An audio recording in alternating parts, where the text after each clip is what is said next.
러시아가 낳은 세계적인 문호 톨스토이의 참회록을 보면 여러분들도 잘 아는 인생에 대해서 이야기하는 우화를 기록을 하고 있습니다. 어떤 사람이 사자에게 광야를 가다가 사자에게 쫓겨서 도망을 갑니다. 아무리 도망을 가도 그 사자가 계속 따라오는 정말 절박한 상황이 됐는데 마침 내려다 보니까 물이 고여있지 않은 깊은 웅덩이 하나를 발견하게 됩니다. 이 사람이 방법 없으니까 그 마른 웅덩이에 뛰어내렸습니다. 정말 어떻게 됐는지 정신을 차리고 보니까 이 절벽에 있는 그 나무 등걸에 이 옷이 이렇게 걸려서 대롱대롱 매달리게 됐고, 본능적으로 손을 이렇게 딱 붙잡고 거기 매달려 있는 자신을 발견합니다.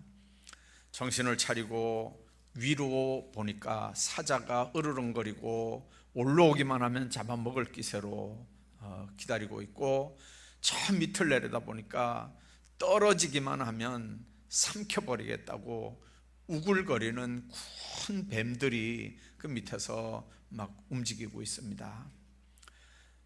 정말 매달린 붙잡고 있는 그 등걸에 힘은 자꾸 빠져나가는데, 가만히 보니까 이상한 그 향기가 아주 맡아져서 보니까 벌들이 거기에다가 꿀을 모아 놨고 그 꿀이 이렇게 줄줄 흘러내리는 거예요. 근데 그 와중에 이 사람이 손을 내밀어서 그 꿀을 이렇게 찍어 먹는다는 거죠. 근데 어디서 또 이상한 소리가 들려서 보니까 자기가 매달려 있는 그 나무 등걸 하얀 쥐가 한 마리 와서 이렇게 한번 갉아먹고 들어가더니 또 까만 쥐가 와서 한번 갉아먹고 들어가고, 하얀 쥐 까만 쥐가 들락거리면서 이 나무 등걸을 계속 갉아먹더라는 거예요. 여러분들, 이제 그 톨스토이는 참회록에서 이 이야기 우화를 기록하면서 이게 인생이다 그렇게 얘기를 했습니다. 여러분들 다 아는 얘기지만 이 내용들을 어떻게 생각을 하십니까? 철학자 하이데커는 죽음과 시간이라고 하는, 존재와 시간이라고 하는 책에서 인간의 삶의 근거를 죽음에 비유해서 얘기를 합니다. 보통 사람들은 삶의 마지막이 죽음이라고 얘기하는데, 이 하이데거는 삶의 마지막이 죽음이 아니고 삶의 뒷면이, 삶의 이면이 죽음이다, 그런 얘기를 합니다. 사실 우리 몸을 생리적으로 보면 하루에 10만 개의 세포가 죽는다 그럽니다. 하루에 10만 개의 세포가 죽어간대요. 그리고 또 동시에 10만 개의 세포가 새로 이렇게 살아난대요. 그러니까 우리 삶이라고 하는 건 10만 개가 죽어나가고 10만 개가 살아나오면서 우리 몸은 지탱이 되는 거거든요. 그러니까 어떤 세포는 한쪽에서 계속 죽어가고 또 한쪽에서는 동시에 계속 생겨나고, 이게 우리 몸의 생리거든요. 그러니까 죽으면서 사는 게 우리 육신이고 우리 인생입니다. 사람은 생과 사를 따로따로가 아니고, 생의 마지막이 사가 아니고 생과 사를 동시에 경험하면서 사는데, 많은 사람들은 그렇죠. 우리 생명이 끝나면 죽는 걸로. 그렇지 않거든요. 계속해서 죽어가고 계속해서 살아나고, 그게 우리 몸이라는 얘기입니다. 여러분들, 생과 사를 동시에 사는 인생, 그러다가 생이 점점 줄어들고 사가 점점 많아지면 그 포동포동한 얼굴이 주름이 자꾸 잡히는 이유가 뭡니까? 10만 개가 죽었는데 10만 개 이상이 살아나야 우리 몸이 포동포동할 텐데 10만 개 세포가 죽었는데 살아나는 건 8만 개밖에 안 살아나면 결국은 몸이 쪼글쪼글해지는 거예요. 여러분들, 그러다가 점점 그 비율이 커지면서 우리는 면역력이 떨어지게 되고 결국은 죽게 되는데, 그래서 하이데커는 그런 얘기를 합니다. 생의 이면, 다시 말하면 생의 마지막이 죽음이 아니고 삶의 이면이, 뒷면이 죽음이다. 처음에 톨스토이 얘기를 했습니다. 두 번째는 하이데커 얘기를 했습니다. 근데 성경은 인생을 뭐라고 얘기할까요? 성경은 여러 군데 여러 말씀을 합니다. 그런데 오늘은 모세를 통해서 우리에게 주시는 말씀, 인생이라고 하는 게 뭔지, 죽음은 왜 찾아오는 건지, 짧은 인생을 우리는 어떻게 살아야 되는 건지 하는 말씀들을 지금 우리가 읽었습니다. 오늘은 이런 인생의 중요한 교훈들 가운데 몇 가지를 좀 생각을 하고 은혜를 나누려고 합니다. 오늘 3절에 있는 말씀 보면 우리 인생은 돌아가는 인생인 걸 우리가 알아야 합니다. 주께서 사람을 티끌로 돌아가게 하시고 말씀하시기를 너희 인생들은 돌아가라 하셨사오니. 티끌이라고 하는 말은 먼지란 말입니다. 흙이라고 하는 말입니다. 그러니까 티끌로 돌아가라, 먼지로 돌아가라. 이 말씀은 하나님께서 태초에 인간이 범죄했을 때 인간에게 내리신 추노만 선고입니다. 창세기 3장 19절에 보면 하나님이 범죄한 아담에게 너는 흙이니 흙으로 돌아갈 것이니라, 그렇게 말씀합니다. 인생의 근원이 어디서부터 시작됐는지를 분명하게 가르쳐주는 말씀입니다. 우리는 흙으로부터 지음받은 존재들입니다. 원료가 흙입니다. 흙에서부터 왔다는 말은 하나님 안에서 인간은 피조물이고, 그리고 나약하고 나중에는 다시 흙으로 돌아갈 수밖에 없는 존재라는 뜻이기도 합니다. 흙으로 돌아가라는 말은 왔던 곳으로 다시 돌아가라는 말이지만 결국은 죽음으로 돌아가라고 하는 의미입니다. 다 흙으로 빚어진 존재이기 때문에 연약할 수밖에 없고, 질그릇같이 연약한 인생의 모습이 바로 우리 실제들입니다. 옛날에 알렉산더 대왕 전투가 없는 한간날을 선택해서 자기 부하들과 씨름 대회를 했다고 그러잖아요. 여러분들, 아무리 왕이지만 그러나 밑에 장군들을 이길 방법이 있었겠습니까? 씨름을 했는데 어떤 장군이 알렉산더를 번쩍 들어서 그냥 냈다 맺혀버렸습니다. 알렉산더가 얼마나 꽝 하고 나가 떨어졌는지 정신을 차리고 이렇게 모래를 툭툭 털고 자기가 누웠던 자리를 이렇게 보니까 그대로 머리 자리가 쑥 들어가 있고 어깨 자리가 쑥 들어가 있고 사람 누웠던 자리가 모래에 이렇게 박혀 있습니다. 알렉산더가 몸에 이렇게 모래를 털어내면서 눈물이 핑 돌았다고 그러잖아요. 그 맸다 던졌던 그 부하 장군이 놀래서 왕이여 어찌 우십니까? 그러니까 왕이 내가 아파서 우는 게 아니네, 내가 자네에게 져서 우는 게 아니네, 내가 넘어졌다 일어난 저 모습을 보니까 한 평도 안 되는구나.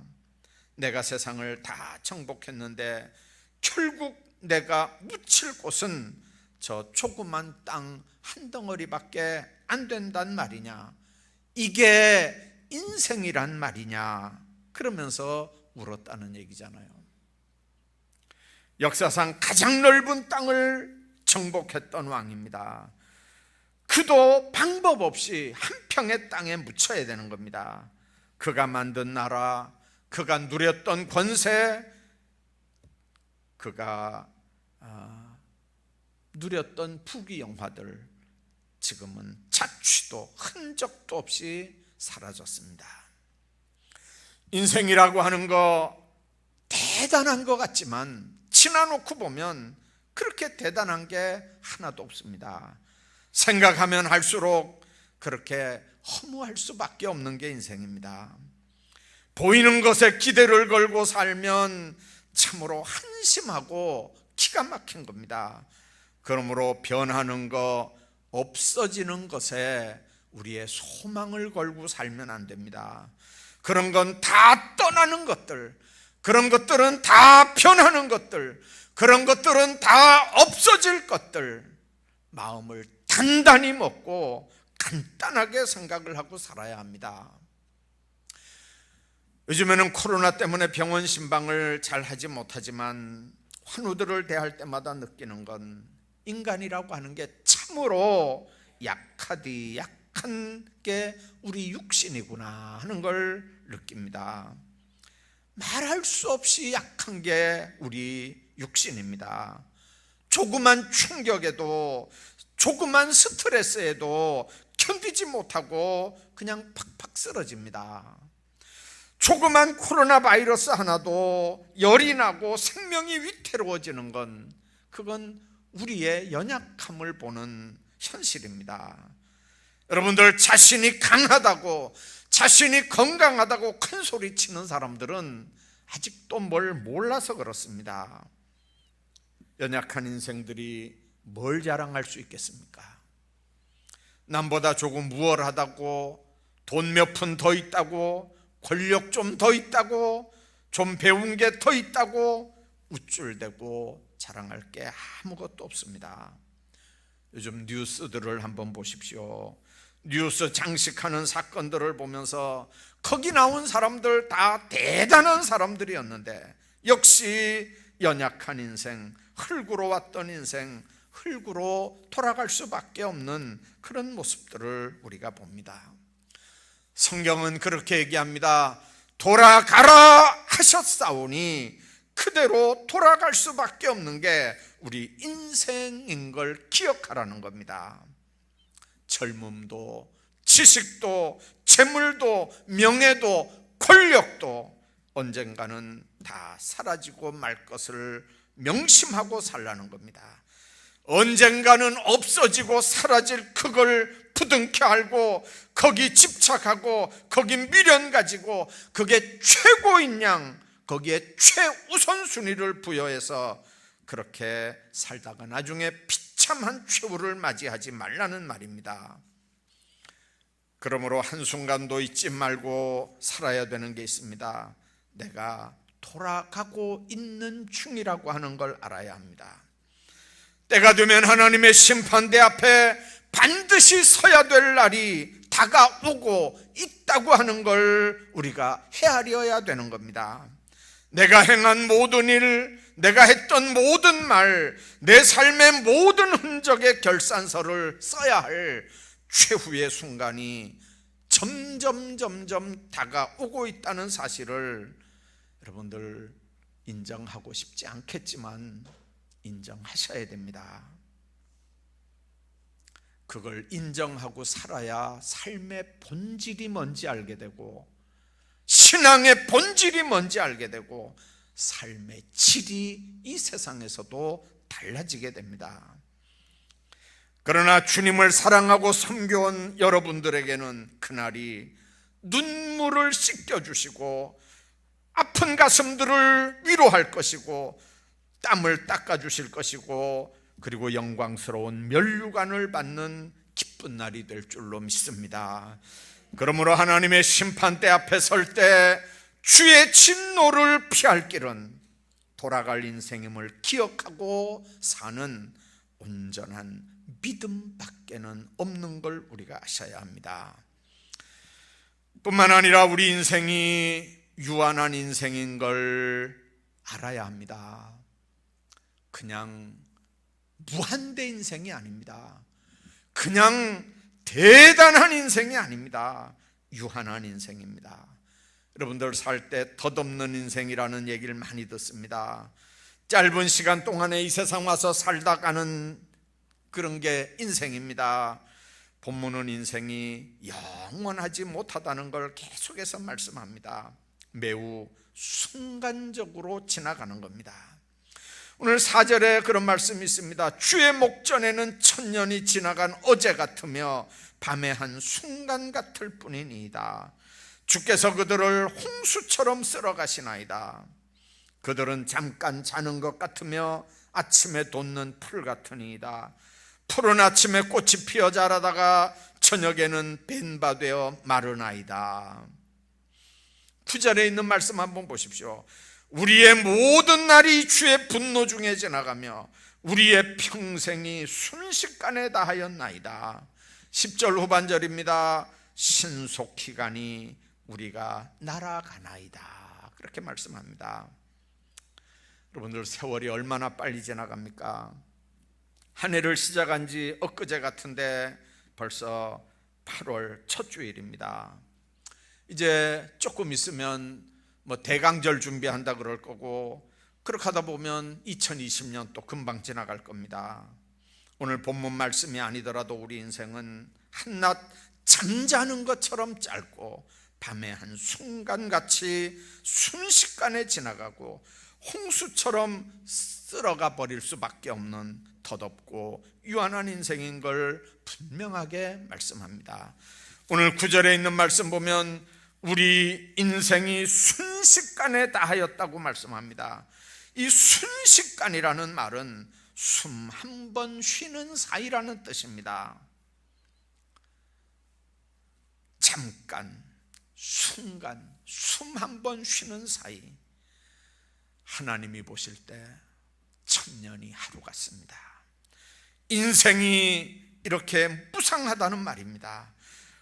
우리 모든 지나간 나날들이 신음소리 하나로 끝나는 겁니다. 세상에서 떵떵거리며 사는 것처럼 보여도 결과적으로는 한마디, 숨 쉬는 그 한마디에 우리 인생 떠나는 거라는 뜻입니다. 별거 없습니다. 돈 있는 사람, 권력 있는 사람이라고 평소 다른 말하고 가는 게 아니라 그저 단발마에 비명 한번 하고 그냥 떠나가는 겁니다. 여러분들 혹시 기억하시나요? 몇 년 전에 우주선 챌린저호가 순식간에 공중에서 폭파돼서 흔적도 없이 사라진 적이 있습니다. 여러분들 그 사건이 사람들에게 기억에서 이렇게 지워지지 않는 이유 하나가 있습니다. 그 끔찍한 사건이기도 했지만 또 하나는 거기에 미국에서 당시 제일 존경받던 훌륭한 시민 한 사람을 선발해서 그 시민 한 사람을 그 챌린저호에 태워서 달나라 구경을 시켜준다고 데리고 갔습니다. 여러분들, 사람들에게 제일 존경받는 시민이 누구겠는가? 얼마나 많은 사람들이 지원했는데요. 뽑고 추리고 그래서 몇 사람 뽑아가지고 과연 이 사람이 달나라 우주복 입고 가서 활동할 수 있는 건강이 되는지까지 다 점검해가지고 제일 마지막으로 뽑힌 사람이 초등학교 여자 선생님이었습니다. 기억하시죠? 이름이 맥콜리프라고 하는 사람입니다. 얼마나 많은 사람이 부러워하고 얼마나 많은 사람이 부러워했겠습니까? 이제 모든 시민들이 그 역사적인 순간을 보기 위해서 텔레비전 앞에 모여 있었습니다. 자기들 선생님이 우주선에 탔다고 그 학교 아이들 전체가 다 수업을 안 하고 텔레비전 앞에서 그 발사되는 우주선을 보고 있었다고 그러지 않습니까? 여러분들, 드디어 카운트다운이 끝나고 우주선이 굉음을 내면서 발사대를 출발합니다. 많은 사람들이 박수를 치고 성공을 빌면서 고함을 질러댔습니다. 그리고 아직 돌아서기도 전에 정확하게 50초입니다. 50초 뒤에 갑자기 하늘을 향해서 올라가던 그 우주선이 폭발을 하면서 산산조각 공중에서 분해가 되어버렸습니다. 여러분들, 조금 전에 부러워했던 사람들의 모습, 조금 전에 자기 선생님이 거기 있다고 박수치던 그 아이들의 모습, 그들의 충격이 어떠했을까를 여러분들 한번 상상해 보십시오. 순식간에 다하였다는 말이 바로 피부로 와 닿는 순간입니다. 숨 한 번 쉬는 그 시간입니다. 우리 인생도 그렇습니다. 언제까지나 살 것 같이 보여도 우리 평생 순식간에 다할 때가 온다는 걸 우리가 기억해야 합니다. 오늘 10절에 있는 말씀 보십시오. 우리 연수가 70이요 강건하면 80이라도 그 연수의 자랑은 수고와 슬픔뿐이요 신속히 가니 우리가 날아가나이다. 그렇게 말씀합니다. 70, 80을 사는데 그 연수도 고개사가 줄타기 하는 것처럼 아슬아슬하게 우리가 살아가지 않습니까? 어떤 사람들은 인생을 지겹다고 얘기하면서 살아갑니다. 여러분들, 그 인생이 행복은커녕 수고와 슬픔들로 가득 차 있는 인생들이 얼마나 세상에 많이 있습니까? 성경도 그렇게 고백합니다. 70년, 80년 사는 그 인생, 그 자랑은 수고와 슬픔뿐이라고 얘기합니다. 그 짧은 인생을 행복하게 살아도 모자랄 텐데 왜 그렇게 수고하고 눈물을 흘리면서 살아야 되는 건가요? 오늘 7절에 있는 말씀 보면 우리는 주의 노에 소멸되며 주의 분내심에 놀라나이다 그랬습니다. 8절에 보면 주께서 우리 죄악을 주 앞에 놓으시며 우리의 은밀한 죄를 주의 빛 가운데 두셨사오니, 여러분들, 주의 노는 인생의 죄악 때문이고 우리 죄와 허물을 얼굴빛 가운데 두셨다고 했는데 그건 하나님의 눈, 하나님을 속일 수 없다는 뜻의 의미입니다. 여러분들, 세상 사람들은요, 특별검사가 조사를 해도 기억 안 난다 이렇게 하면 참 곤란해집니다. 기억 안 난다는데 어떻게 하겠어요? 특별검사가 조사를 해도 얼마든지 검사도 속여 먹을 수 있습니다. 심지어는 거짓말 탐지기까지도 속여 먹는다 그러잖아요. 그러나 하나님의 얼굴빛은 속일 수 없습니다. 여러분들, 자신의 행위를 합리화시키면서 주님을 감히 속이려고 들지 마시길 바랍니다. 경찰이나 검찰 앞에 죄가 드러나도 양심적인 사람은 부들부들 떤다는데 하나님 앞에 모든 죄가 드러날 때 어떻게 그 심령이 편안할 수 있겠습니까? 하나님 앞에 담대하기 위해서라도, 하나님의 진노를 면하고 이 세상에서 행복한 인생을 살아가기 위해서라도 우리가 회개할 기회가 있을 때 우리의 모든 죄와 악을 십자가 밑에 내려놓고 해결받아야 합니다. 죄라는 건 우리의 자유와 기쁨과 행복을 모두 뺏어가는 마귀의 악한 세력입니다. 하나님과 우리 사이에 막혀있는 죄 문제가 해결되지 않고는 인간에게 평안도 없고 인간에게 승리나 행복도 없습니다. 그러나 주님의 피공로로 용서받고 주님의 은혜 받아서 주님과 함께하는 인생이라면 이 땅에서 행복한 인생이고 행복한 인생을 담대하게 살 수 있는 겁니다. 얼마를 살든지 죄 안 짓고 살면 제일 좋죠. 그래야 떳떳하고 담대할 거 아닙니까? 그러나 죄 안 짓고 살 수 있는 사람이 누구겠습니까? 죄 문제를 해결하는 겁니다.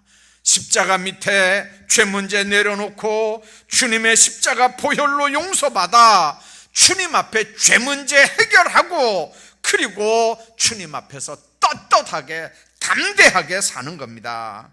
이 세상에서 하나님이 주신 행복을 누리며 사는 삶의 비결은 다른 방법은 없습니다. 그러므로 여러분들, 인생이 지혜로운 인생이라면 우리날 개수할 수 있는 지혜, 영원한 거처를 준비할 수 있는 그런 지혜를 얻어야 됩니다.